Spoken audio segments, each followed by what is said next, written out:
Nuo spalio 1-osios Marijampolės kolegijos laukia pokyčiai. Miesto aukštoji mokykla taps Mykolo Romerio universiteto dalimi ir vadinsis Sūduvos akademija.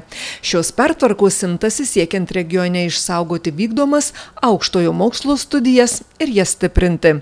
Kartu su pertvarka startuoja ir nauja teisės studijų programa. Jinai kviečia į universitetinio bakalauro studijų kryptį. Ateinančiais metais galvojam tą programą dar tobulinti, gali būti, kad atsiras dar ta programa specializuota. Iš tiesų vyksta diskusijos, tai ateityje gali būti, kad jinai bus kryptingai viena ar į kitą sritį.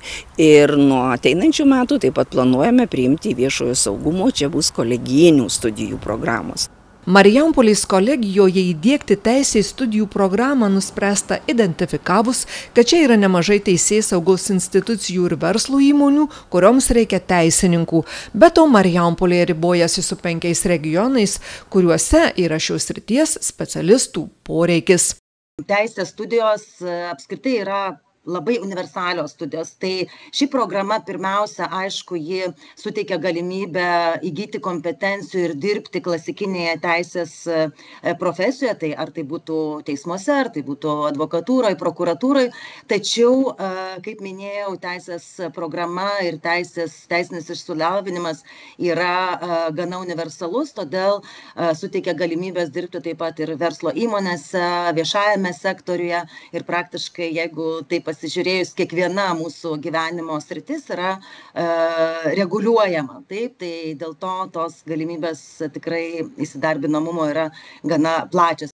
Mykolo Romerio universitetas vienintelis Lietuvoje, kuris vykdo 2 pakopų studijas, kurios leidžia būtent baigti bakalauro programą 3,5 metų ir po to jau gilintis į labai specializuotas teisės sritis, būtent magistratūros studijose. Teisės programa startuoja pirmą kartą.